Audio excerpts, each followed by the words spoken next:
Assalamualaikum warahmatullahi wabarakatuh.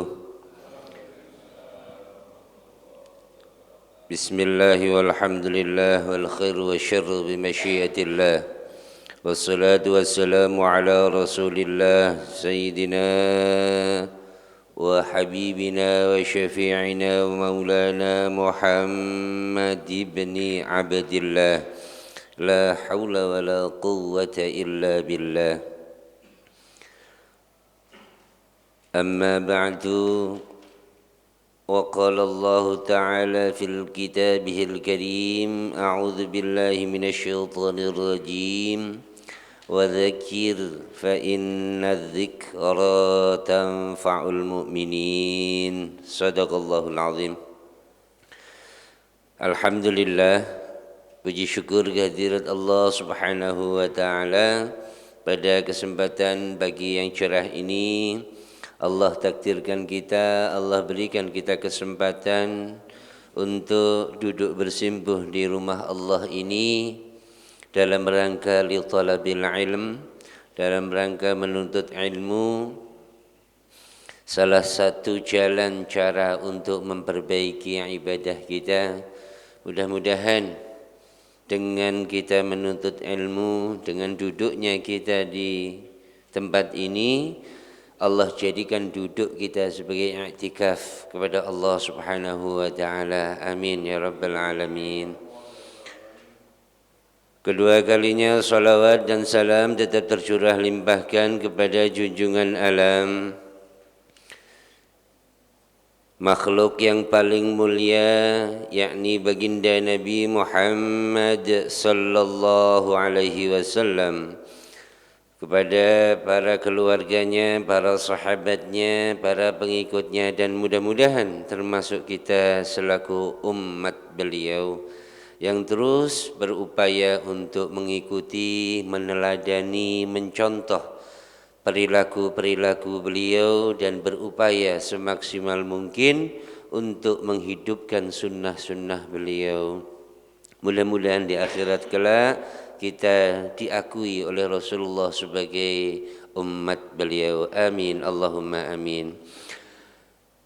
Bapak-bapak yang dimuliakan oleh Allah, yang sama-sama kita hormati, Ketua DKM beserta pengurus Masjid Raudhatul Jannah, yang sama-sama kita hormati Imam Tetap Masjid Raudhatul Jannah, Ustaz Afandi, bapak-bapak yang dimuliakan oleh Allah Subhanahu wa taala. Kita akan lanjutkan kajian materi kita, kitab Fiqh Bidayatul Mujtahid, 4 mazhab. Dan kalau masih ada waktu, nanti kita akan coba compare, gabung dengan kitab hadis Sahih Bukhari yang berkaitan dengan fitnah di akhir zaman. Mudah-mudahan niat kita mendapatkan ridha dari Allah Subhanahu wa taala. Amin ya rabbal alamin.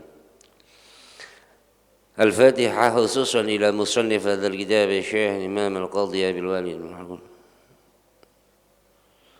ثم الفاتحة خصوصا إلى الشيخ البخاري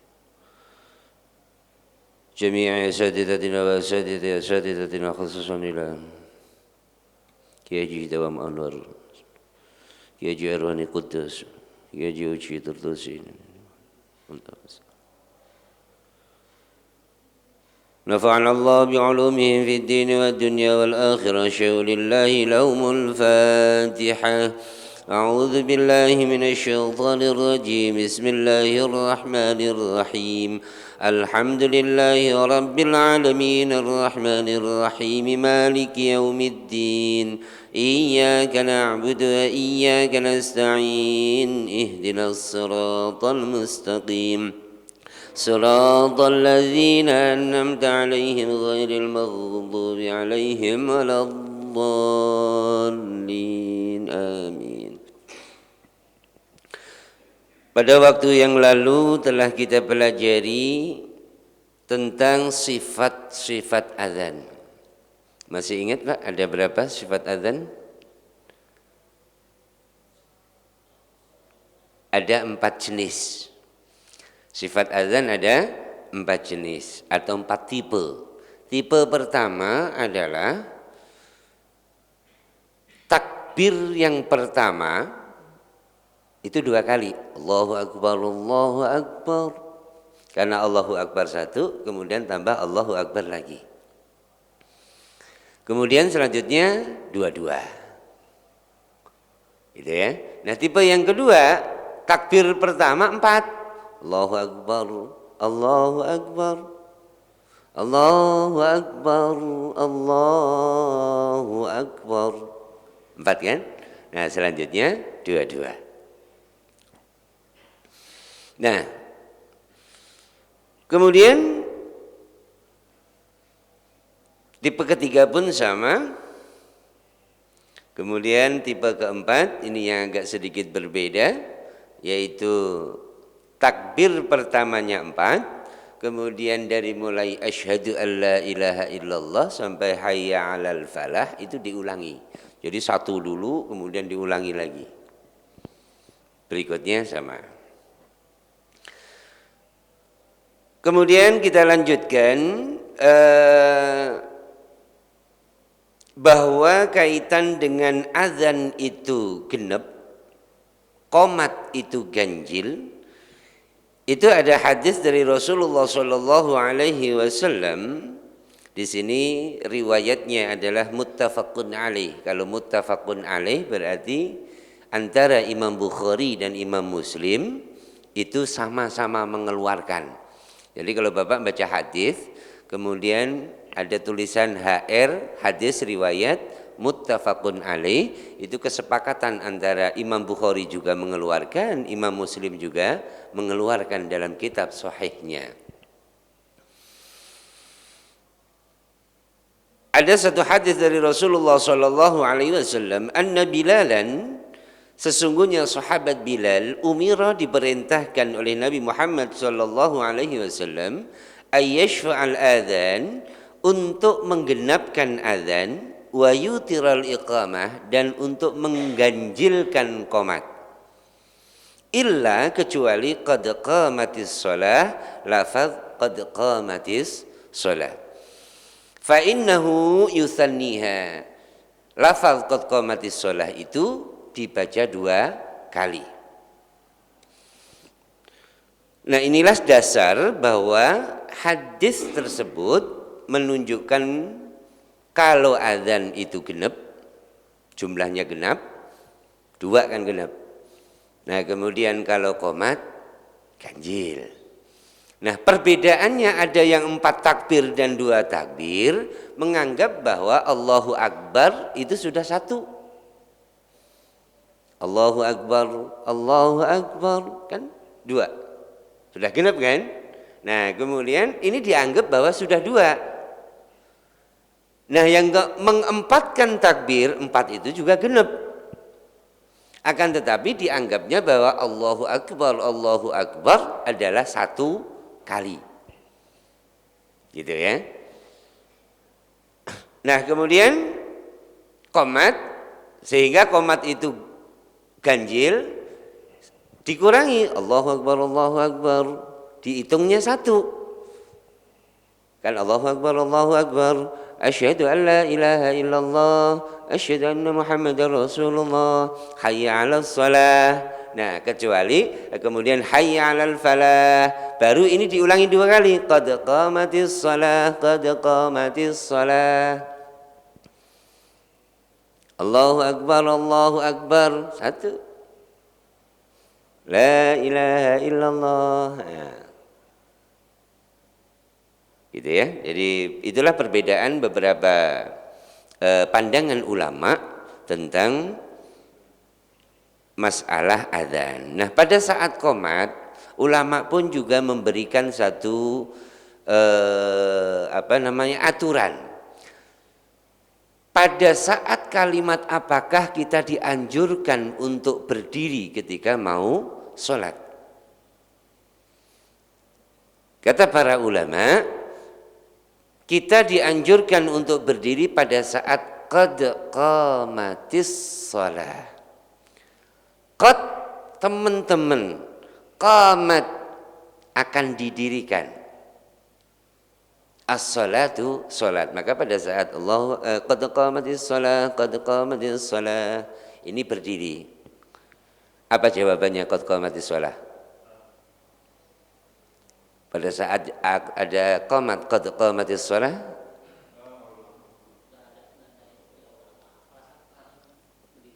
aqamahallahu wa atamaha ma damatis samawati wal ardh.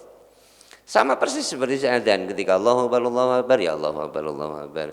Asyhadu an la ilaha illallah, asyhadu an la ilaha illallah. Asyhadu anna Muhammadar Rasulullah, asyhadu anna Muhammadar Rasulullah. Sampai hayya 'alas shalah ya.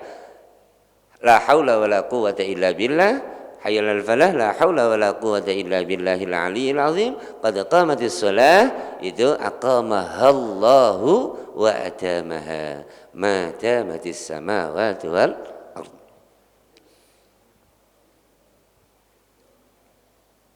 Nah, ketika azan as-salatu khairum minan naum, apa jawabannya? Sadaqata wa bararta, dan seterusnya, ya.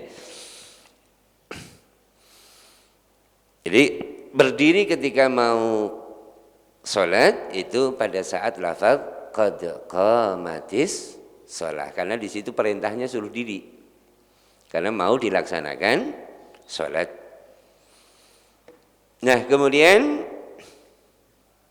pertanyaannya adalah, kita lanjutkan sekarang. Wakhtalafu fi qaulil muadzin, dan ulama berbeda pendapat fi qaulil muadzin, pada ucapan orang yang adzan, fi salati subhi, pada salat subuh. As-salatu khairum minan naum. Hal yuqalu fiha amla, apakah lafaz as-salatu khairum minan naum itu diucapkan dalam azan pada saat azan subuh atau tidak? Fadhahabal jumhur ila annahu yuqalu dzalika fiha. Jumhur, mayoritas ulama berpendapat bahwa lafaz as-salatu khairum minan naum itu diucapkan dalam azan salat subuh. Wa qala akharun, dan ulama yang lain pun juga berkomentar, innahu la yuqalu, lafaz as-salatu khairum minan naum itu tidak diucapkan dalam azan salat subuh. Jadi ada dua pilihan. Yang lazim diterapkan di sini apa? Dilanjutkan. Tapi ketika ada yang tidak melaksanakan itu, jangan lantas kemudian dianggap salah. Gitu ya. Kemudian kita masuk ke bagian yang kedua dalam masalah azan ini, fi hukmil adani, apa hukumnya azan? Ikhtalafal ulama'u fi hukmil adani, ikhtalafat, telah berbeda pendapat siapa al ulama'u, para ulama, fi hukmil adani, ing dalam hukumi azan. Ulama berbeda pendapat perihal masalah bagaimana sih hukumnya azan itu? Hal huwa wajibun au sunnatul muakkadah? Diberikan pertanyaan oleh si pengarang kitab, apakah azan itu hukumnya wajib atau sunnah muakkad? Karena dua hukum ini memiliki konsekuensi yang berbeda. Ketika orang menganggap bahwa azan itu wajib, maka ketika sholatnya tidak menggunakan azan, maka tidak sah, sholatnya harus diulangi.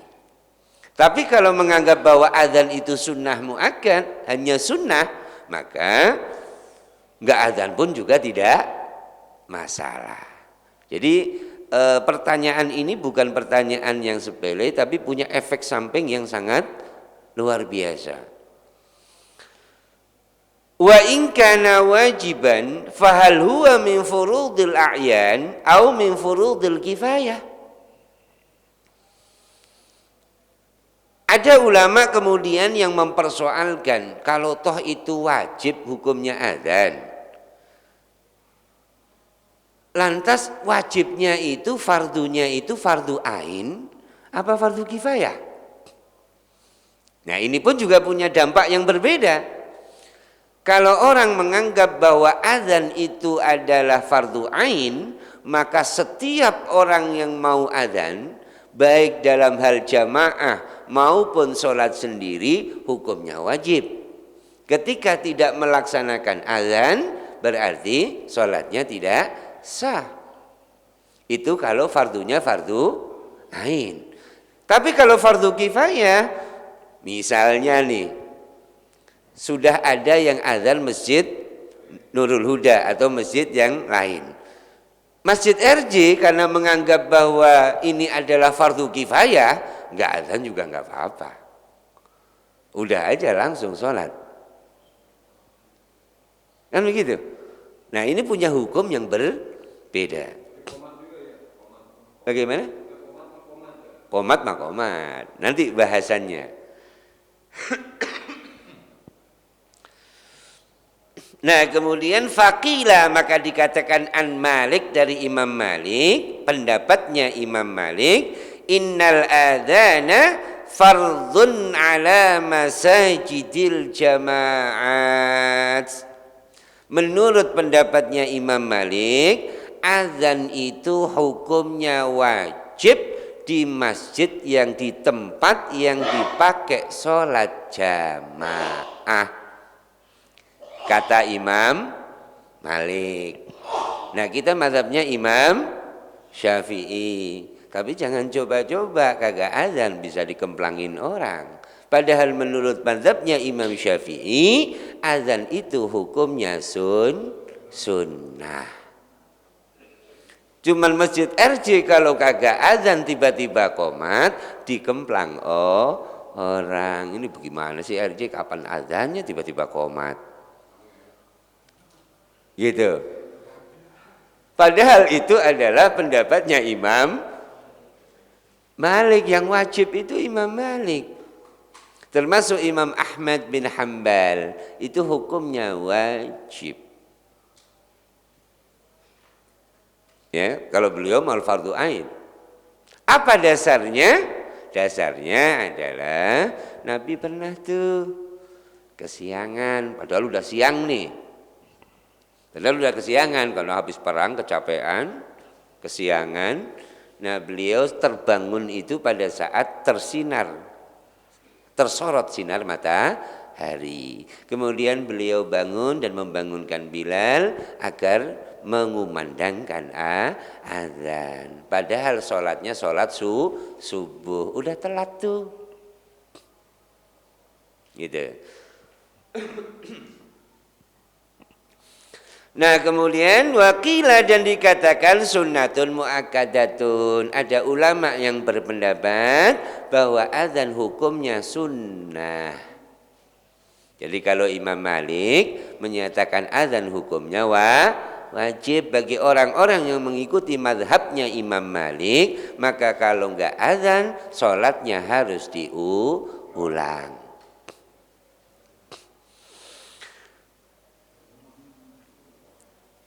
Kemudian ada lagi yang ulama yang berpendapat,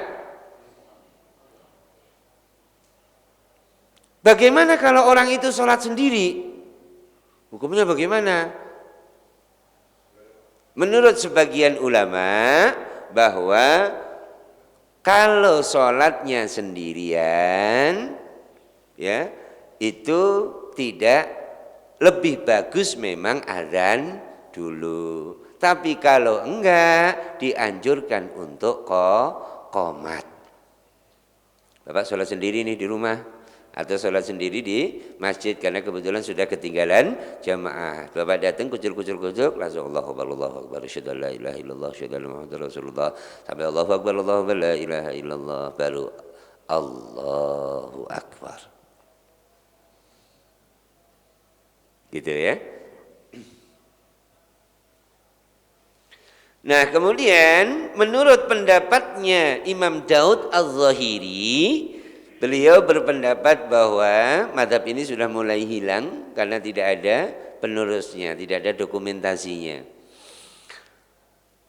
Menurut pendapat beliau, wajibun alal a'yan fardu ain. Jadi bapak sholat sendiri pun kudu adzan. Menurut pendapatnya Imam Daud Al-Zahiri.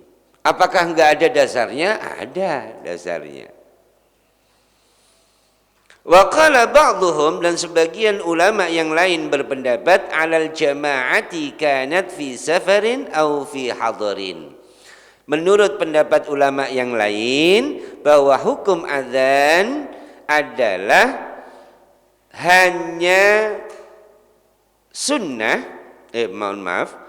ini beliau berpendapat sebagian ulama wajib atau hukumnya fardu alal jama'ati,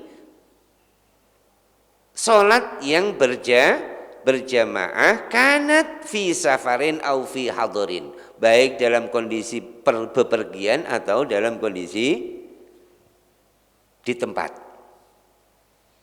Ini kalau ini ada tambahannya, mau pergi juga adzan. Nah, ini yang repot ya, tergantung kita. Wattafaqa Syafi'iyyu, wattafaqa dan bersepakat. Siapa? Asy-Syafi'iyyu, Imam Asy-Syafi'i, wa Abu Hanifah dan Imam Abu Hanifah, ala annahu, sesungguhnya adzan itu sunnatun, hukumnya sunnah, lil munfaridi, bagi yang sholat sendirian, wal jama'ati, maupun sholat jamaah. Gitu. Nah, kita sebagai mazhab pengikutnya Imam Syafi'i atau Syafi'iyah, kalau ada masjid yang tiba-tiba qomat tanpa adzan, kadang diprotes habis-habisan. Padahal ngikutin pendapatnya Imam Asy-Syafi'i yang hukumnya sunnah. Enggak adzan pun juga enggak apa-apa tiba-tiba qomat. Makanya ada beberapa guru kita yang ketika taklim setelah maghrib sampai agak sedikit larut, beliau tidak menganjurkan adzan, langsung menganjurkan untuk qomat. Jangan heran. Nah, kalau sholat sendiri hukumnya tetap sama sunnah, lebih bagus pakai adzan. Pak, kelamaan, langsung kok qomat. Kenapa? Karena pada saat itu kita memberikan informasi pada diri kita bahwa kita mau melaksanakan sholat.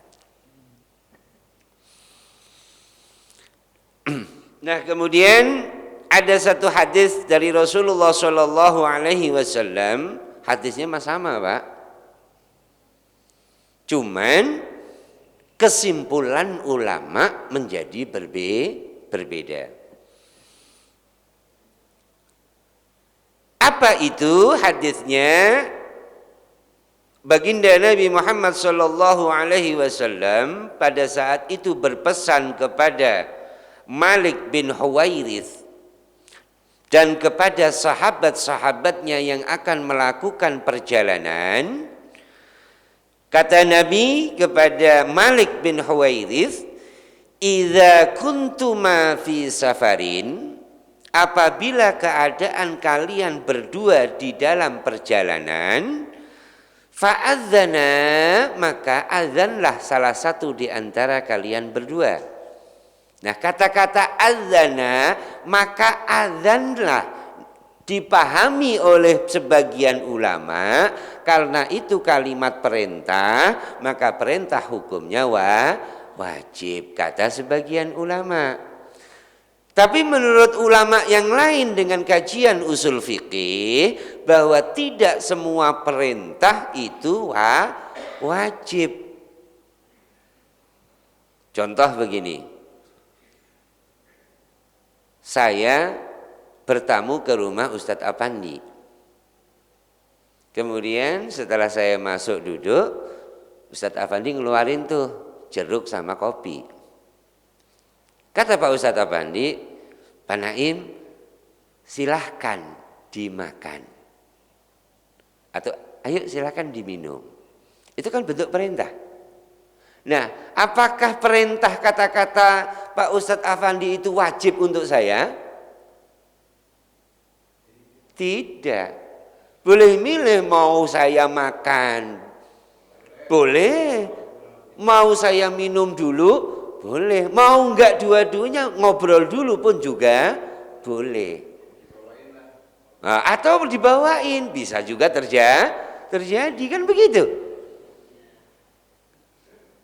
Contoh lagi, fadkhuli fi ibadi wadkhuli jannati, masuklah.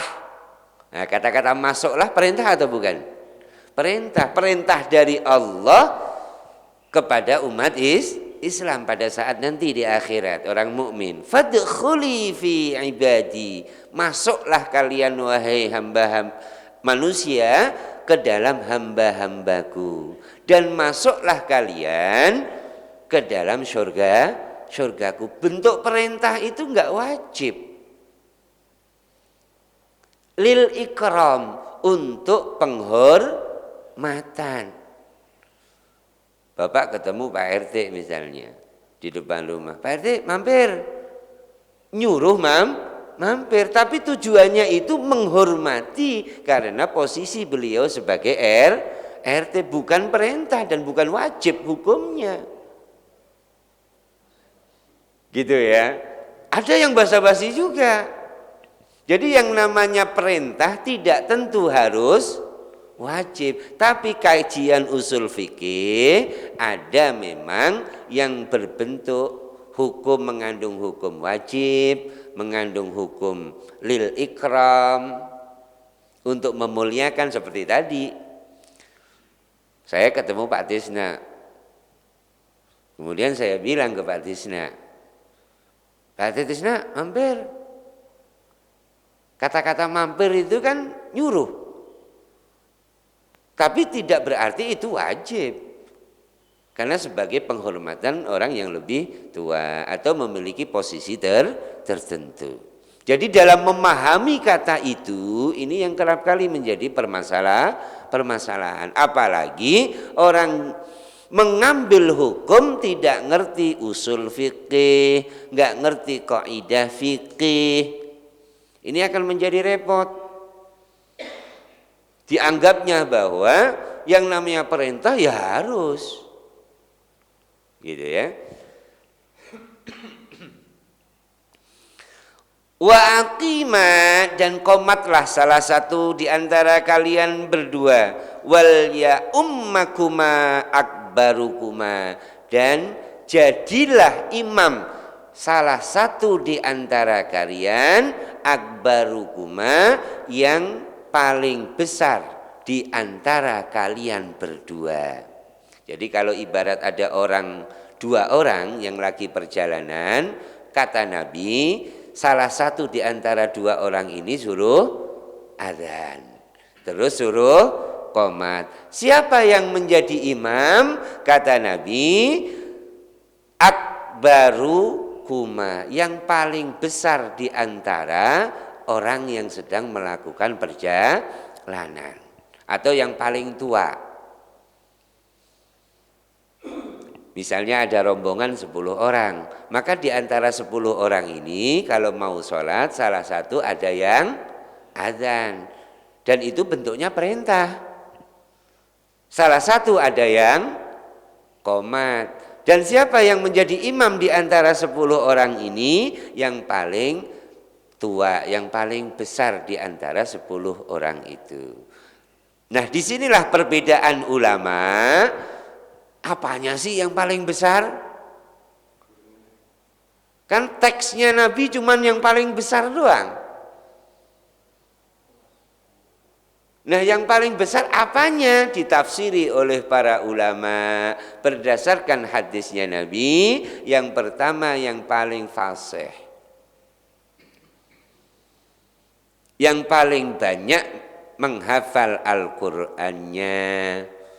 Nah, kalau 10-10-nya sama, maka yang paling banyak menghafal hadisnya.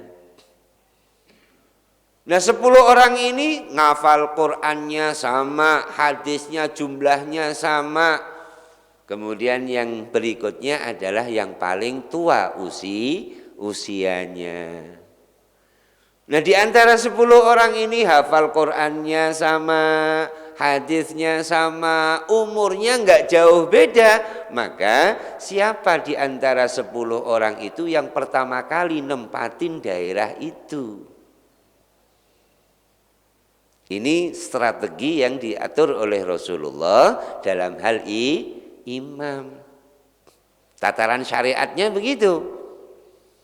Tapi juga ada hadisnya Rasulullah Shallallahu Alaihi Wasallam yang lain bahwa Nabi memerintahkan untuk sholat sallu khalfa man qala la ilaha illallah. Sholatlah kalian di belakang orang yang mengucapkan kalimat la ilaha illallah. Gitu. Jadi kalau mengucapkan kalimat la ilaha illallah berarti orang Islam.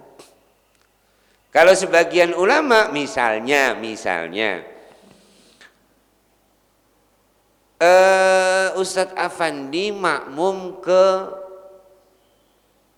bacaan ke orang yang bacaannya jauh lebih bagus daripada Ustadz Afandi. Kualitasnya lebih rendah dari Ustadz Afandi. Ulama berpendapat sholatnya Ustadz Afandi secara syariat nggak sah karena menyalahi aturannya. Tapi kalau menurut pendapat ulama yang lain, loh sah-sah saja orang sholat. Sholat itu udah bagus dari sononya. Gitu. Tapi kalau kita tataran-tataran syariat, ya ikuti tataran syariat. Bahkan kalau tataran syariat itu Masya Allah luar biasa. Dalam kitab Bidayatul Mujtahid bab tentang imam, itu Masya Allah selektif sekali. Sampai-sampai kalau saya misalnya, saya kesel, hati saya kesel sama Ustadz Afandi, maka saya makmum saya nggak sah kalau Ustadz Afandi jadi imam. Saya doang, bapak-bapak yang lain mah tetap sah. Gitu. Atau misalnya begini, bapak-bapak orangnya perfeksionis, nutup aurat. Sedangkan saya sering pakai celana pendek. Kemudian bapak makmum sama saya, maka bapak nggak sah makmum sama saya. Kenapa? Karena imamnya fasik. Saya termasuk imam yang fasik. Tahu kalau nutup aurat itu wajib, lah kok saya nggak nutup aurat. Sedangkan bapak selalu nutup aurat. Pas saya sholat, bapak jadi makmum saya. Berarti sholatnya bapak nggak sah makmum dengan imam saya yang status saya adalah fasik karena sering buka aurat sampai segitunya. Itu kalau tataran syariat susah dah. Makanya bapak lihat imam-imam di Masjidil Haram, imam di Masjidil Istiqlal itu luar biasa. Betul-betul dijaga, betul-betul dihormati, betul-betul wibawa. Okay. Nah inilah teori Rasulullah, hadisnya Rasulullah yang berkaitan dengan azan, berkaitan dengan hadisnya Rasul yang kemudian dijabarkan untuk siapakah yang paling berhak menjadi imam. Gitu.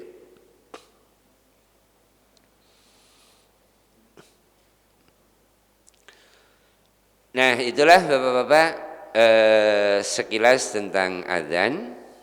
Waktu sudah menunjukkan pukul 5:45.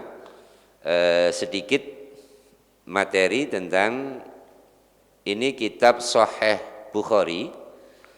juz yang keempat, ya, juz yang keempat, jilid yang keempat, juz yang ke-8.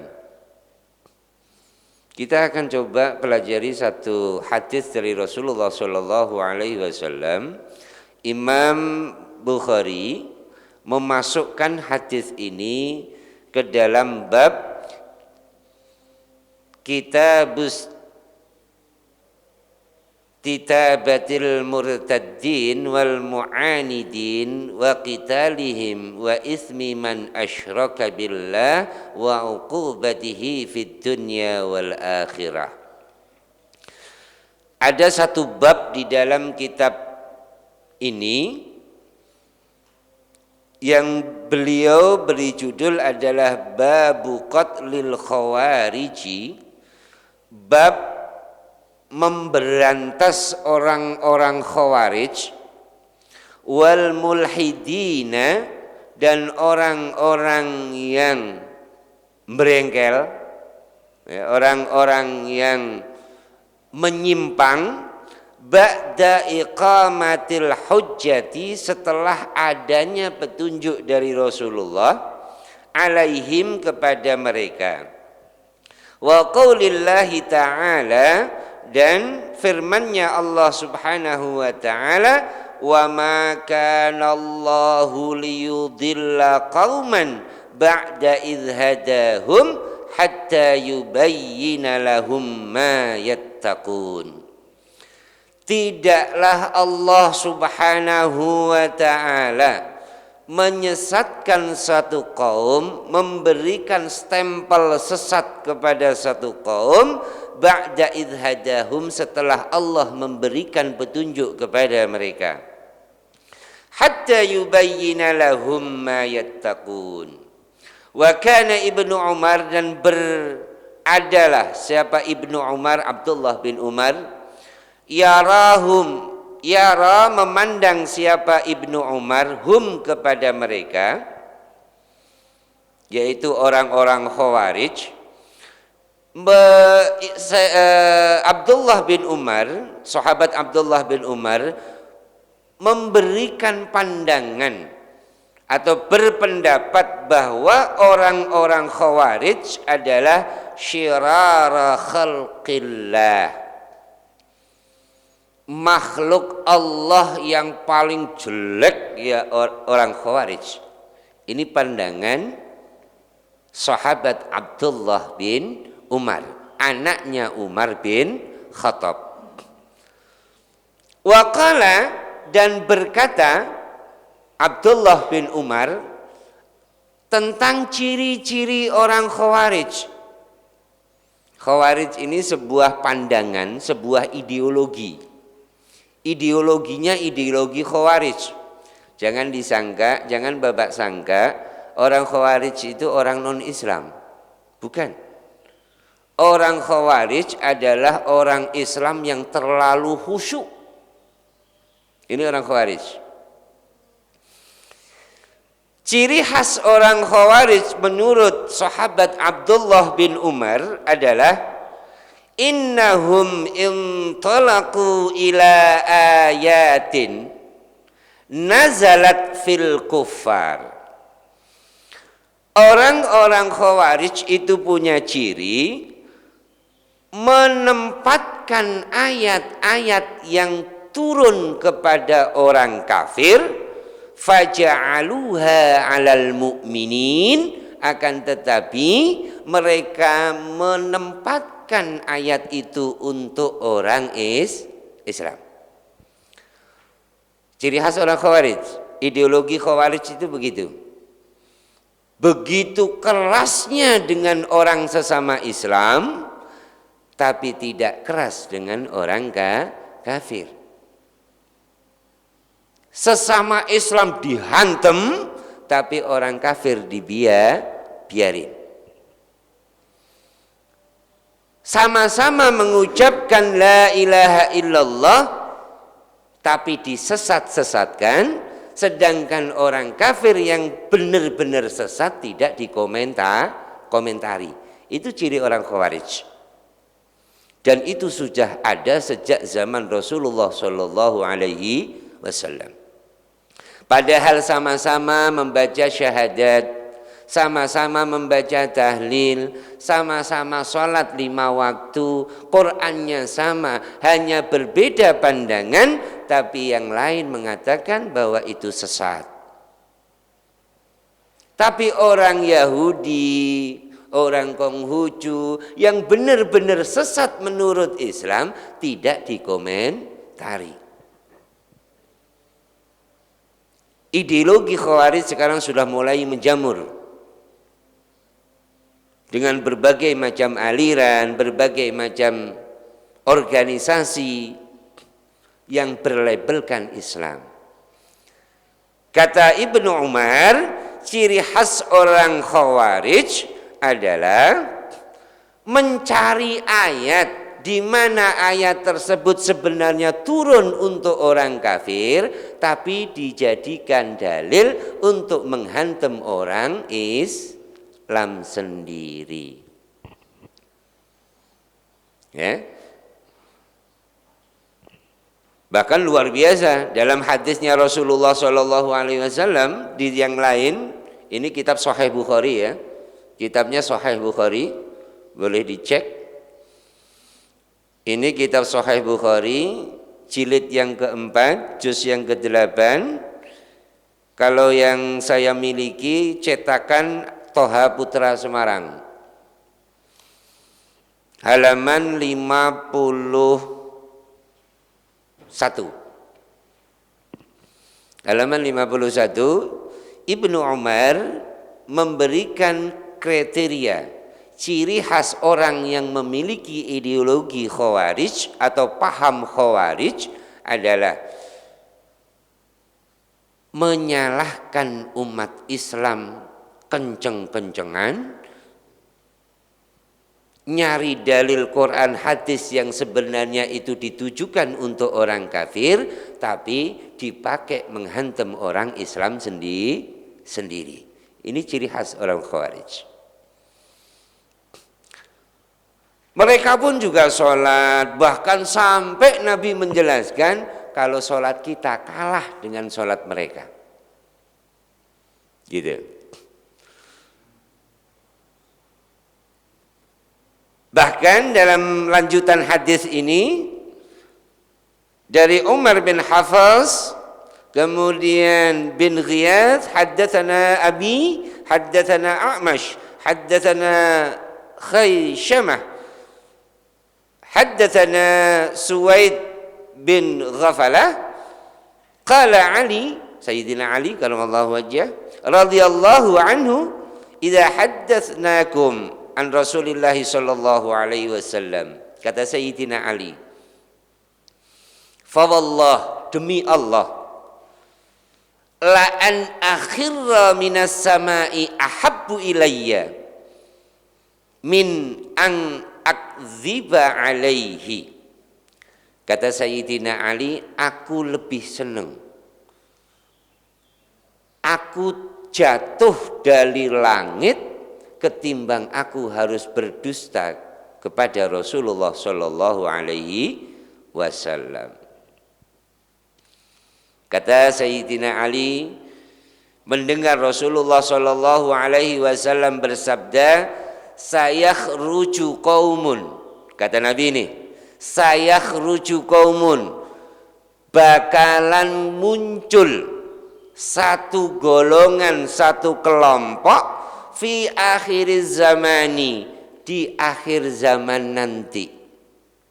Menurut para muhaddits bahwa akhir zaman pada kalimat sabdanya Nabi ini menunjuk pada akhir zamannya sahabat. Dimulai dari akhir zamannya sahabat. Siapa sahabat terakhir? Ali bin Abi Thalib. Dan memang terjadi sampai seterusnya. Jadi bukan akhir zaman menjelang kiamat, bukan, tapi akhir zaman sahabat, yaitu di zaman Sayyidina Ali radhiyallahu anhu. Kaum itu punya ciri huddatsul asnan. Giginya masih pepek. Maksudnya masih muda. Sufahaul ahlam, otaknya tumpul-tumpul, ke bahasa Nabi luar biasa. Otaknya tumpul-tumpul. Yaquluna, kaum tersebut kemudian mengklaim dirinya, mengatakan bahwa dirinya min khairi qaulil bariyah, seperti orang yang paling baik, sesuai jiplak persis dengan Rasulullah Shallallahu Alaihi Wasallam.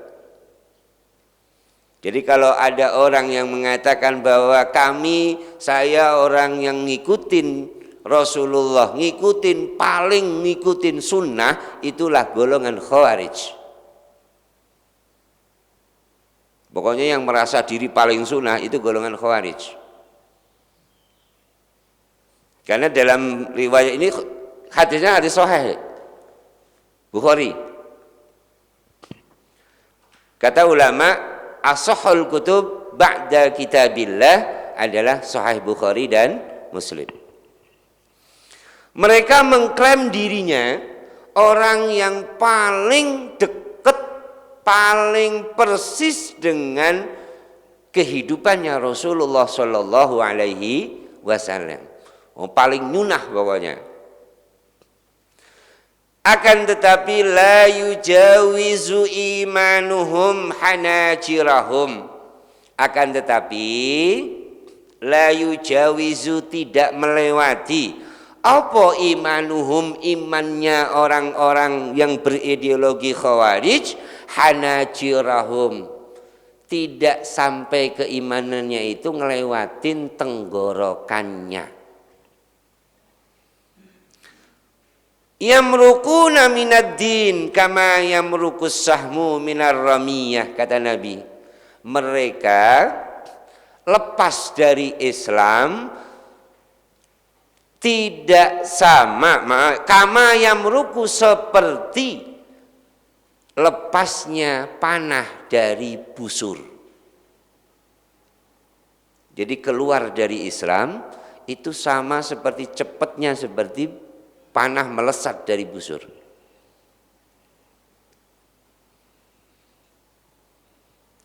Fa aynama laqitumuhum faqtuluhum, kata Rasulullah Ali, kalau kamu ketemu dengan golongan-golongan yang begitu, dimanapun kamu bertemu, faqtuluhum, basmi mereka.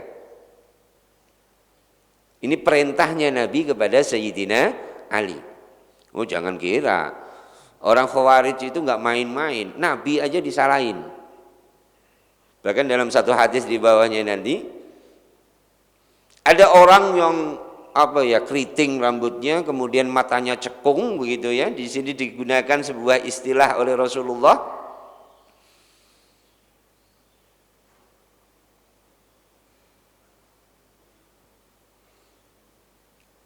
Diberikan istilah Al-Khuwaisirah, Dzil Khuwaisirah, yang memiliki mata cekung.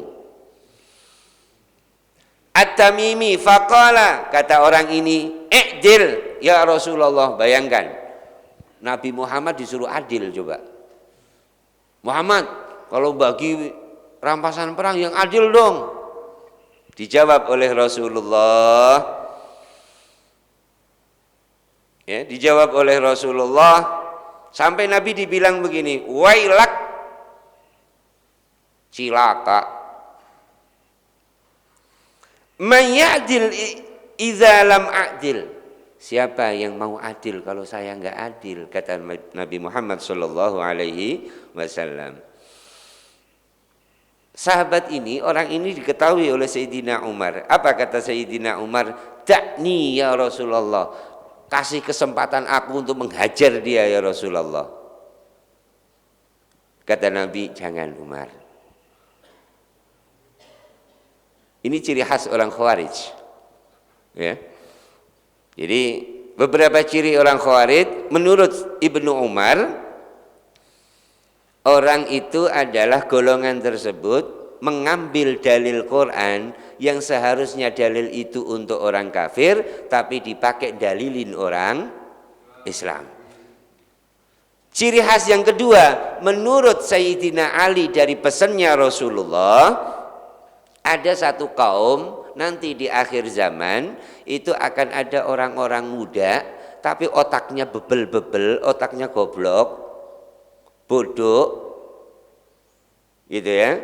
Akan tetapi mereka mengaku dirinya sebagai orang yang paling mengikuti Nabi Muhammad. Dan itu sudah muncul sekarang. Berarti Nabi benar. Kan begitu? Berarti Nabi benar. Prediksi Nabi tepat sekali. Mudah-mudahan sekilas tentang kaum Khawarij, insya Allah akan kita lanjutkan lagi pada pertemuan yang akan datang dan kitab kajian fikihnya. Mudah-mudahan Allah berikan kepada kita taufik, hidayah, inayah sehingga kita bisa terus menggali ilmunya Allah Subhanahu wa ta'ala. Pesan saya, jangan pernah merasa diri paling baik di hadapan Allah Subhanahu wa ta'ala. Betapapun kita, siapapun kita, derajat kita sama di hadapan Allah. Yang kedua, jangan pernah memvonis orang lain sesat. Jangan pernah memvonis orang lain ibadahnya enggak diterima. Karena mengenai diterima dan tidaknya adalah wilayahnya Allah Subhanahu wa ta'ala.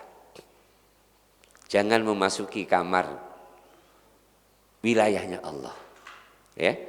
Jadi kalau mau mengatakan sholatnya Bapak enggak sah, itu jauh lebih baik ketimbang sholatnya Bapak mah enggak diterima. Masalah nerima itu Allah. Kalau sah ada kriterianya, kan begitu. Makanya lebih baik mengatakan orang nganggur, orang kurang kerjaan dan lain sebagainya, ketimbang wah kamu sesat, kamu neraka.